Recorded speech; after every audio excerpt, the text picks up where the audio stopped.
Hi అండి, అందరికీ నమస్తే. నేను మీ సునీల్ మద్దాల. మనం ఇంతకుముందు కొన్ని వీడియోలు చేశామండి. ఏ నియోజకవర్గం నుంచి ఎవరు గెలుస్తారు, అలాగే ఏ జిల్లాలో ఎన్ని నియోజకవర్గాలు ఉంటే కనుక జిల్లాకు వచ్చి అన్ని నియోజకవర్గాల్లో ఏ పార్టీ ఎన్ని గెలుచుకుంటుంది, ఇలాంటి కొన్ని అయితే కనుక మనం వీడియోలు చేసాం. తర్వాత రాను ఏంటంటే అభ్యర్థుల మీద ఫోకస్ చేసి వేరే వీడియోలు చేసాం. ఇప్పుడు మాత్రం ఏంటి, ఉమ్మడి శ్రీకాకుళం జిల్లాలో 10 నియోజకవర్గాలకు గాను ఎన్ని నియోజకవర్గాలు ఏ పార్టీ గెలుచుకుంటుంది అనే వీడియో చేయబోతున్నాం. కాబట్టి ఈ ఉమ్మడి శ్రీకాకుళం జిల్లా అనేది రాష్ట్ర వ్యాప్తంగా ఆ ఉమ్మడి శ్రీకాకుళం జిల్లా వైపే చూస్తారండి. ఎందుకంటే అక్కడ ఏ పార్టీ అయితే కనుక గెలుస్తుందో ఆ పార్టీ 100% రాష్ట్రంలో విజయకేతనం ఎగరేస్తుంది అనే ఒక నానుడు ఉంది.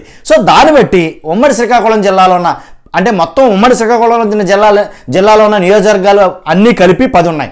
ఆ 10లో ఏ పార్టీ ఎన్ని సాధిస్తుంది అనేది ఒక్కసారి నేను మీకు చెప్పబోతున్నాను.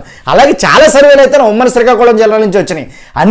అన్ని సర్వేలను చూసి కొన్ని సర్వేలని క్రోడీకరించి వాస్తవం ఎంత ఉంది, జెన్యూనా కాదా చెక్ చేసి 1-2 క్రాస్ చెక్ చేసుకుని ఈ సర్వే అనేది చెప్పబోతున్నాం. అంతేగాని ఒక పార్టీకి ఫేవర్గా అయితే కనుక మనం ఏ వీడియో చేయమండి, అది మాత్రం మీరు గమనించాలి. కాబట్టి ఒక్కోసారి కొన్ని సర్వేలు వైసీపీ గెలుస్తాయంటారు, కొన్ని సర్వేలు టీడీపీ గెలుస్తుంది అంటారు, కొన్ని సర్వేలు జనసేన బలం బాగుందంటారు, కొన్ని సర్వేలు అయితే కనుక బీజేపీ బలం బాగుందంటారు. కాబట్టి సర్వేలు ఏం చెప్పినా కానీ అన్ని సర్వేలు పక్కన పెట్టుకుని క్రోడీకరించుకుని వాస్తవాలు ఎంత అనేది చూసి మాత్రమే మనం చెప్పబోతున్నాం. కాబట్టి నియోజకవర్గాల్లో దేనికి ఎంత పట్టు ఉంది, లేదా అన్ని కలుపుకుని ఓవరాల్గా అయితే కనుక ఎన్ని నియోజకవర్గాలు అయితే కనుక టీడీపీ గెలవబోతుంది, ఎన్ని నియోజకవర్గాలు వైసీపీ గెలవబోతుంది, ఎన్ని నియోజకవర్గాలు కూటమి గెలుచుకోబోతుంది అనేది మనం ఒక్కసారి గ్రౌండ్ రిపోర్ట్ చూద్దాం. అంటే ఏంటంటే కనుక ఉమ్మడి శ్రీకాకుళం జిల్లాలో ఉన్న 10 సీట్లకు గాను ఎన్ని సీట్లు గెలవబోతుందని మనం చెప్తాం. మర్చిపోద్దు, మన రిక్వెస్ట్ ఉందండి, ప్లీజ్ లైక్ చేయండి. ఈ వీడియో చాలా మందికి అయితే షేర్ అవ్వాలి. మర్చిపోద్దు, కొత్త వాళ్ళైతే సబ్స్క్రైబ్ చేయండి, 100% సబ్స్క్రైబ్ చేసుకోండి. మీ అమూల్యమైన అభిప్రాయాన్ని ఈ వీడియో పూర్తిగా చూసి మీ అమూల్యమైన అభిప్రాయాన్ని కామెంట్ రూపంలో తెలియజేయండి. చూద్దాం.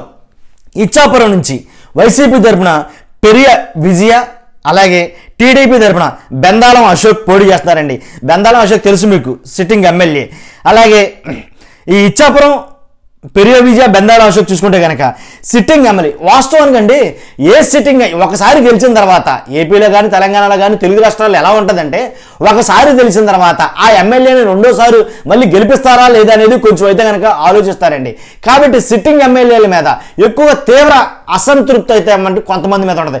అన్ని నియోజకవర్గాలని చెప్పను, కొంతమంది అభ్యర్థుల మీద విమర్శ కానీ లేదా అసంతృప్తి కానీ ఆటోమేటిక్గా వస్తుంది. 5 సంవత్సరాలు పరిపాలించిన తర్వాత నెక్స్ట్ మళ్ళీ తనేనా అంటే ఎంతో కొంత అసంతృప్తి అయితే ఉంటుంది. లేదు, సిట్టింగ్ ఒక్కోసారి సీరియల్గా 1, 2, 3 సార్లు ఎక్కినటువంటి అభ్యర్థులు కూడా ఉన్నారు. కాబట్టి ఇక్కడ మ్యాక్సిమం ఈ సిట్టింగ్ ఎమ్మెల్యే బెందాల అశోక్ గారి మీద కొంచెం విమర్శ అయితే ఉంది, వ్యతిరేకత అయితే ఉంది అనేది అయితే కనుక చెప్తాను. అలాగే టక్కని చూసుకున్నట్లయితే కనుక దువ్వాడ శ్రీనివాస్, అలాగే కింజరాపు అచ్చెన్నాయుడు గారు టీడీపీ గురించి పరిచయం చేయాల్సిన అవసరం లేదు, ఇద్దరు కూడా సీనియర్సే. కాబట్టి రాష్ట్ర టీడీపీ అధ్యక్షుడు కింజరాపు అచ్చెన్నాయుడు గారు కాబట్టి చాలాసార్లు ఇక్కడ చేసినటువంటి వ్యక్తి.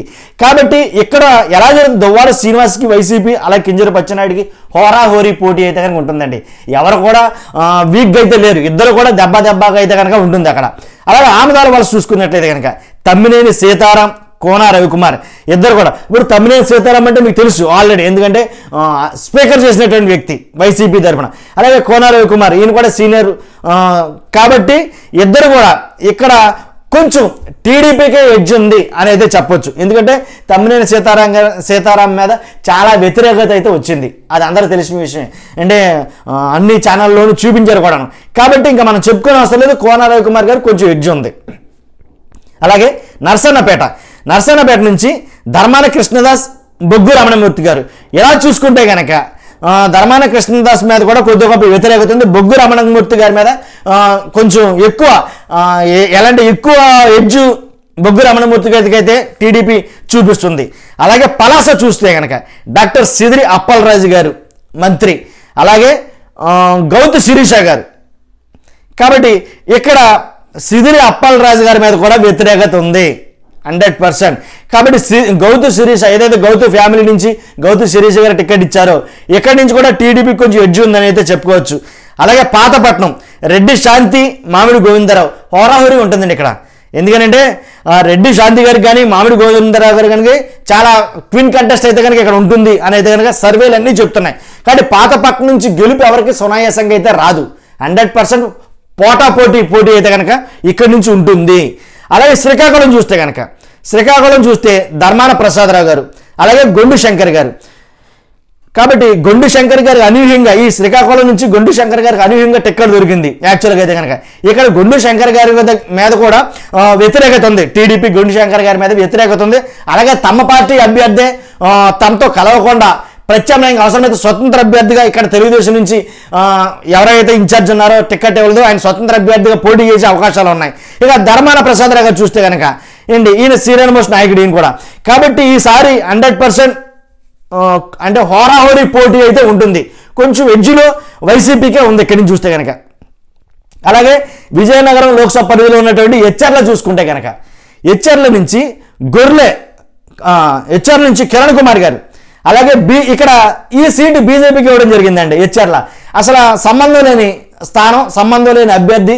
ఏంటంటే అసలు బీజేపీకి ఎలా ఇచ్చారో నాకైతే అర్థం కాల. ఎందుకంటే అసలు ఇది హెచ్ఆర్లు అనేసరికి మరి బీజేపీ ఏం బలం చూసుకుని అక్కడి నుంచి పోటీ చేయాలని అనుకుందో తెలియదు, కానీ ఇక్కడి నుంచి బీజేపీకి ఇచ్చారు. బీజేపీకి ఇచ్చిన వెంటనే కూడా అన్ని సర్వేలు ఒకే మాట ముక్తకంఠంతో చెప్పినాయి, అక్కడి నుంచి ఆ టికెట్ ఓడిపోతుందని. అసలు ఇప్పుడు వరకు మనం చెప్పినటువంటి ఇన్నింటిలో కూడా ఓడిపోద్దని ఏ టికెట్కి చెప్పాలా. ఇక్కడి నుంచి కనుక ఇది ఖచ్చితంగా రాంగ్ సెలక్షనే. ఎందుకంటే బీజేపీ నుంచి ఈశ్వరరావు గారు పోటీ చేస్తున్నారు. కాబట్టి ఇక్కడి నుంచి హెచ్ఆర్ల కిరణ్ కుమార్ గెలుపొందుతారు. ఎందుకంటే బీజేపీ టికెట్ ఈ స్థానం ఆశించడం అసలు సబబు కాదు నన్ను అడిగితే కనుక. మరి ఏం స్టాటిస్టిక్స్ మరి చూసుకున్నారో తెలియదు, కానీ ఏం లెక్కలు వేసుకున్నారో నాకు అర్థం. కానీ బీజేపీ అలాగా అనూహ్యంగా ఈ సీట్ కోరుకోవడం, ఈశ్వరరావు గారిని పోటీలు నిలబెట్టడం. కాబట్టి ఇంకా ఎంతకంత ఈ సీట్ నన్ను అడిగితే కనుక. రాజాం ఎస్సీ రిజర్వ్ నియోజకవర్గం ఇది. తర్వాత డాక్టర్ కాళే రాజేష్ గారు ఇక్కడి నుంచి పోటీ చేస్తున్నారు వైసీపీ నుంచి, రాజేష్ గారు. అలాగే టీడీపీ నుంచి కొండ్రు మురళీమోహన్ ఇక్కడి నుంచి పోటీ చేస్తున్నారు. ఇక్కడి నుంచి కూడా కొంచెం టీడీపీకి ఎడ్జ్ ఉందండి, ఎందుకంటే కొండ్రు మురళీమోహన్ గారు బాగుంది. అలాగే రాజేష్ గారి మీద కొద్ది గొప్ప అసంతృప్తి అయితే ఉంది అక్కడి నుంచి. అలాగే పాలకొండ చూసుకుంటే కనుక ఎస్టీ రిజర్వ్ నియోజకవర్గం ఇది. ఇక్కడి నుంచి విశ్వేశ్వరయ్య కళావతి గారు పోటీ చేస్తారు, సిట్టింగ్ ఎమ్మెల్యే.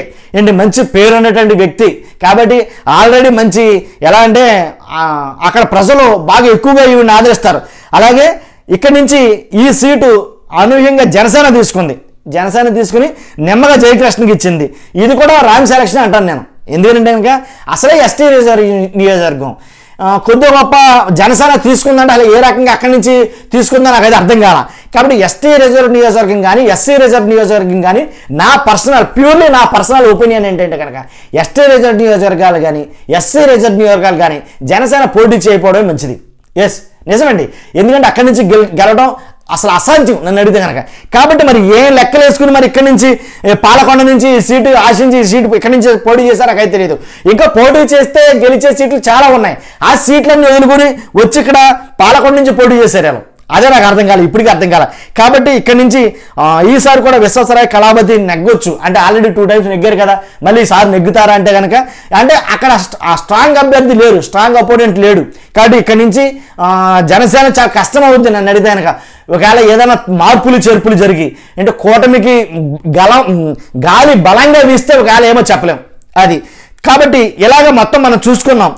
ఇచ్చాపురం, టెక్కలి, ఆమదాల వలస, నర్సన్నపేట, పలాస, పాతపట్నం, శ్రీకాకుళం, హెచ్ఆర్ల, రాజాం, పాలకొండ ఇన్ని నియోజకవర్గాలు గాను అన్ని సర్వేలు చూసామండి మనం. ఒక సర్వేని బేస్ చేసుకుని మాట చెప్పట్ల, అన్ని సర్వేలు చూసి టీడీపీ అయితే కనుక 7 స్థానాలు గెలుచుకుంటుంది ఏంటి. అలాగే వైసీపీ అయితే కనుక ఒక స్థానం మాత్రమే గెలుచుకుంటుంది. హోరాహోరీలో 2 స్థానాలు ఉన్నాయి, ఆ 2 కూడా వైసీపీకి వెళ్తాయి. కాబట్టి టీడీపీ 7 వైసీపీ 3 అయితే కనుక ఇక్కడే సాధించబోతుంది. ఇది నా ఒకరిదే కాదు, మ్యాక్సిమం అన్ని సర్వేలు చెప్పినమాట. చూస్తున్న మీరందరూ కూడా మీ అమూల్య అభిప్రాయాన్ని కామెంట్ చేయండి, లైక్ చేయండి, సబ్స్క్రైబ్ చేయండి. Thank you very much.